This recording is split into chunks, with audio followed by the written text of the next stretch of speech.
সুপ্রভাত বন্ধুরা, আমি অরিজিৎ আর এক্সপ্লোরিং রিলোডেডের আরও একটা নতুন ভিডিওতে তোমাদের সবাইকে স্বাগত জানাই। বেরিয়ে পড়লাম আরও একটা নতুন ব্লগের জন্য। এখন ক্রস করছি জোড়া মন্দির। রাস্তাতেই ক্যামেরাটা অন করলাম,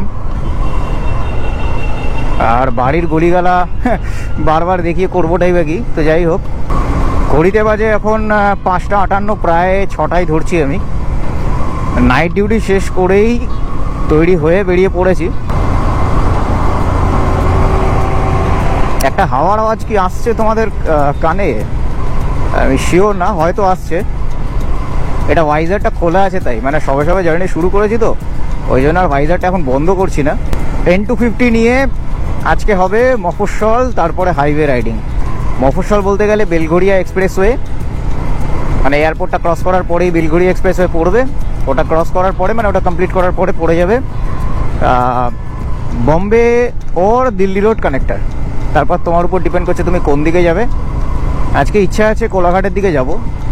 ওখানে পেটেন্ট একটা ধাবা বা একটা রেস্তোরাঁতে খাওয়া দাওয়া করি প্রতিবার, সেটা হচ্ছে fresh food hotel and restaurant. তো ওটাতেই যাওয়ার ইচ্ছা আছে। ইটিএ দেখাচ্ছে 1 ঘন্টা 23 মিনিট 74 কিলোমিটার।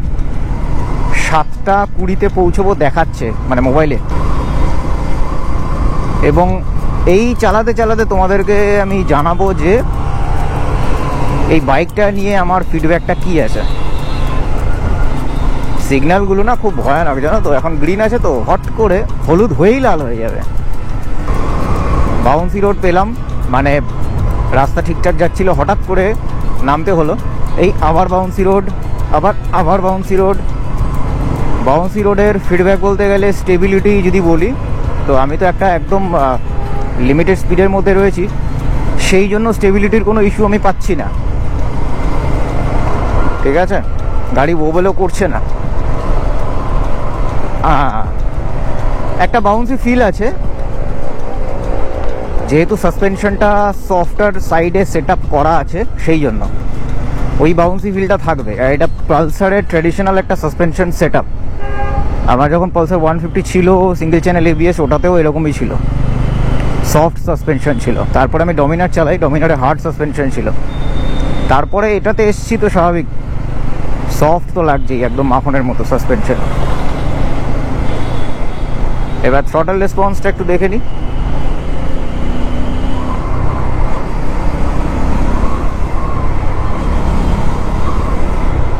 ঠিকই আছে, থ্রটল রেসপন্স নিয়ে কোনো অভিযোগ নেই আমার।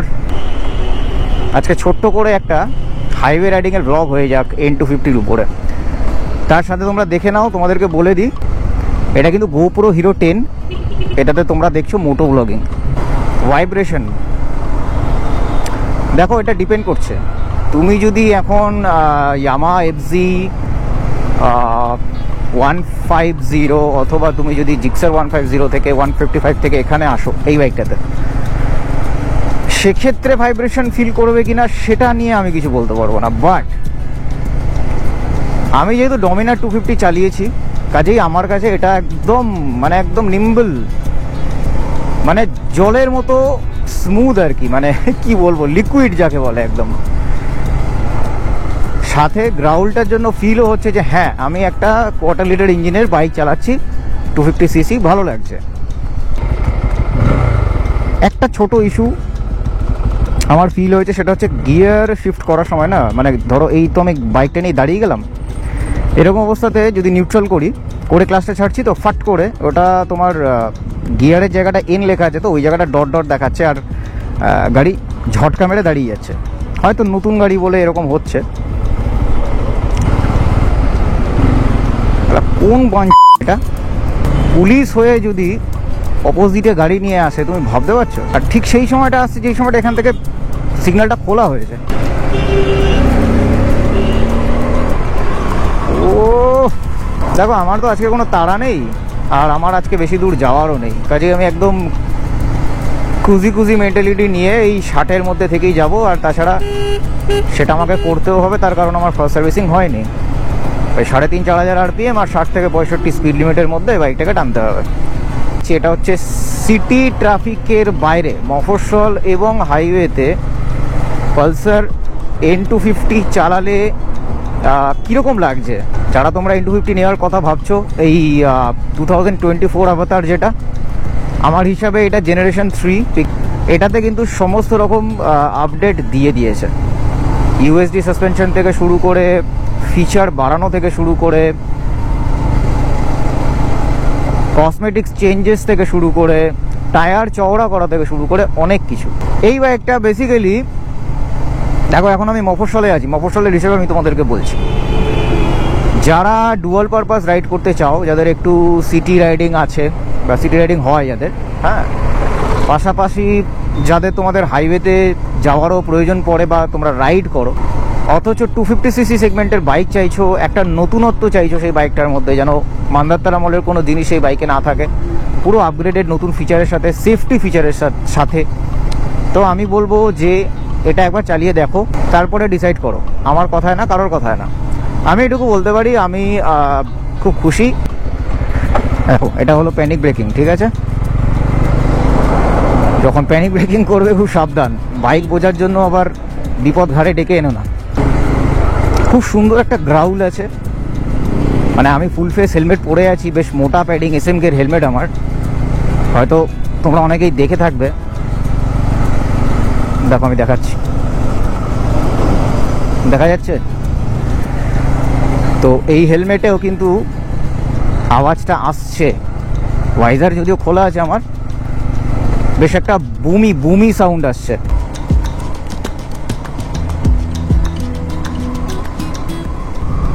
তো এই হলো হাইওয়ের একটা রিভিউ। আমি বুঝতে পারছি আমি যদি চাই আমি এক্ষুনি গাড়ি 80-90-তে ভাগাতে পারি, মানে এক্ষুনি, মুহূর্তের মধ্যে। দেখেছ, এই ধরনের মানুষের থেকে খুব সাবধান, আর সাথে সাথে এই সামনের লরিটা থেকেও সাবধান। যাকে এ তো তবু একটা লেন ধরে চলে। AFE দেখাচ্ছে 51, আমি জানি না এটা সত্যি না মিথ্যে ভাই।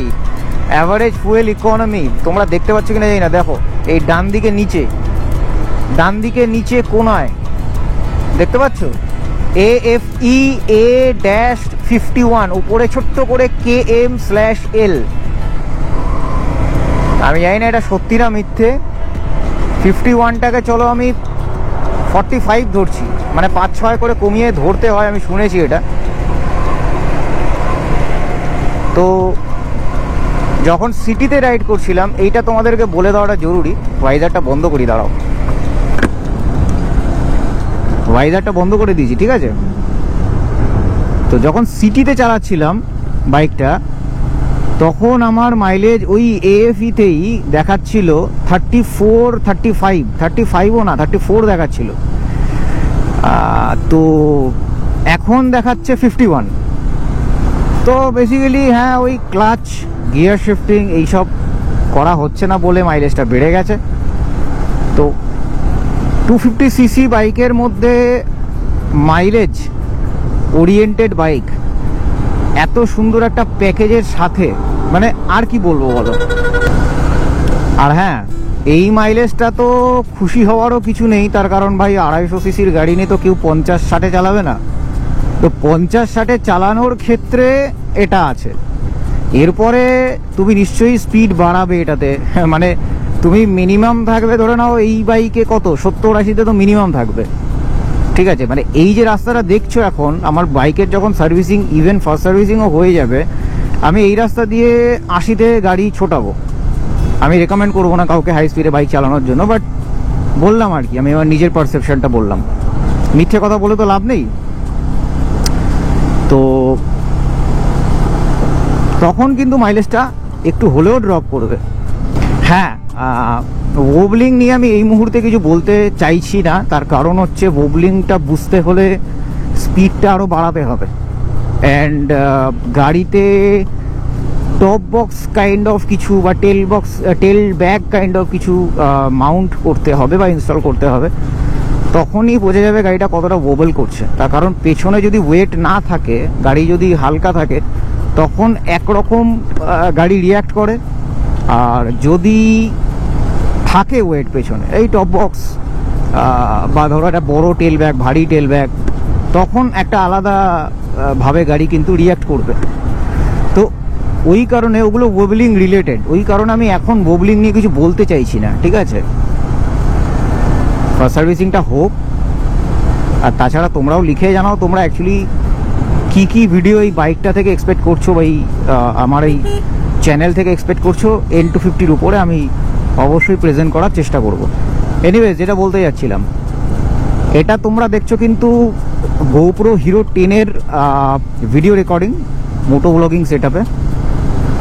তো তোমরা লিখে জানাও যে কীরকম লাগছে তোমাদের। চারিদিকে বিভিন্ন রকমের রঙের ছটা মানে কালেকশন। ট্রাকগুলো দাঁড়িয়ে আছে কেন বুঝতে পারছি না। যাই হোক, তো আমরা তো সোজা যাব। এই রঙের কালার কালেকশন যদি আমি বলি, তো এইটা রেসপেক্টে কীরকম লাগছে, আবার এই যে সানলাইটটা পড়েছে এটাকে কীরকমভাবে ব্যালেন্স করছে, এই সমস্ত কিছু তোমরা বলো, কমেন্ট করে জানাও। তো যারা GoPro নিয়ে মোটো ব্লগিং সেটআপে ভিডিও দেখতে চাইছো তারা সেটাই দেখছো এখন। কাজেই ভালো লেগে থাকলে কিন্তু একটা লাইক করে দাও, চ্যানেলে নতুন হলে কিন্তু সাবস্ক্রাইব করতে ভুলো না। কমেন্ট কিন্তু প্লিজ করো, এটা আমার রিকোয়েস্ট। তুমি সাবস্ক্রাইব করো না করো, তুমি প্লিজ কমেন্ট করো, তাহলে কি হয় আমি একটু রিলেট করতে পারি যে হ্যাঁ তোমরা দেখছো ভিডিওটা। Instrument console easy to I আছে, ইজি টু রিড সমস্ত ডেটা। আস্তে আস্তে এগুলো ইউজ টু হয়। এটা নতুন গাড়ি কিনেই তো আর বলতে পারবো না যে খুব ভালো লাগছে ইনস্ট্রুমেন্ট কনসোলে সব কিছু বুঝতে পারছি, এটা সম্ভব না। আর বাকি হেডলাইটের পাওয়ার তো এই বাইকে সবাই জানো, নতুন করে বলার কিছু নেই। Best in segment, not only N250, N160, N150-তেও তাই।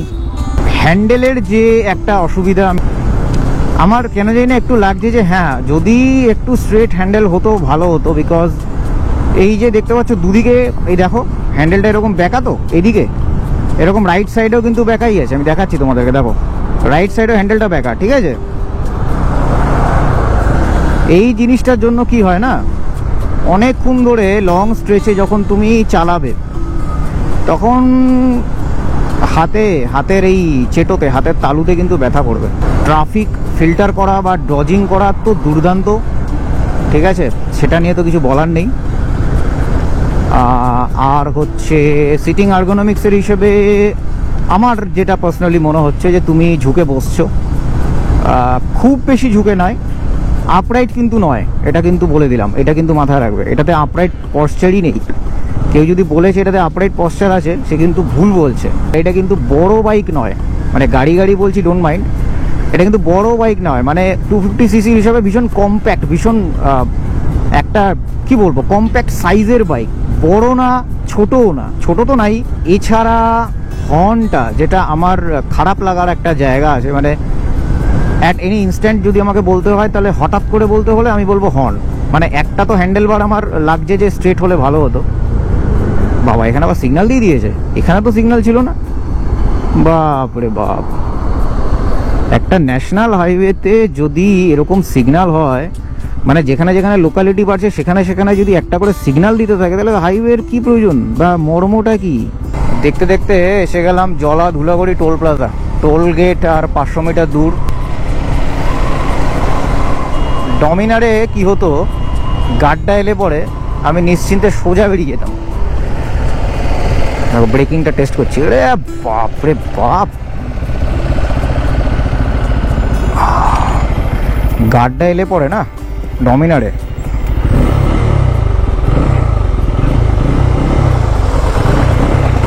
আমি সোজা বেরিয়ে যেতাম, কোনো ফিলই হতো না গাড্ডা। কিন্তু এটাতে কিন্তু মনে হচ্ছে যে একটু স্লো করলে বেটার গাড্ডার আগে, তাহলে গাড়ি বেশি জার্ক করবে, এটা আমার ফিল হলো। ঠিক আছে, চলো। তো জলা ধুলাগড়ি টোল প্লাজা ক্রস করছি আমরা। তো থেকে থেকে হাতে এরকম করতে হচ্ছে, বাট হ্যাঁ আমার ডমিনারে অন্য কারণে হতো সেটা, মানে বাইকের ভাইব্রেশনের কারণে ওটা হতো। এটা শুধু বাইকের ভাইব্রেশন না, ভাইব্রেশনটা নিম্বল আছে, বাট অনেকক্ষণ ধরে চালাচ্ছি, আজকে অনেক দিন পরে বেরিয়েছি তো ওই জন্য একটু আধটু হচ্ছে, সেটা কোনো ব্যাপার না, ওটা ম্যানেজেবল। এই তো এখন আবার ঠিক হয়ে গেল। তো এসে পড়লাম কোলাঘাট ব্রিজ, রূপনারায়ণ নদের উপরে। হ্যাঁ, এখানে একটু তো দাঁড়ানো বানতা হ্যাঁ বস। আরেকটু এগিয়ে যাই, আরেকটু এগিয়ে যাই।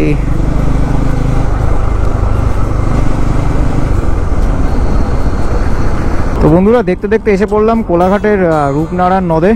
হ্যাঁ, নদে মানে নদের উপরে ব্রিজে, কোলাঘাট ব্রিজ। এটা রেলওয়ে ব্রিজ, তোমরা সবাই জানো, নতুন করে বলার কিছু নেই। আর ব্রিজের উপরে দাঁড়িয়ে আছি, এদিক দিয়ে আমাদের রাস্তা। একটা থাম্বনেল হয়ে যাক নাকি? যদিও ডিস্টেন্স আর বেশি বাকি নেই, দেখাচ্ছে 1 মিনিট, 1.3 কিলোমিটার্স। বৃষ্টিটা জোরে পড়ছে গো।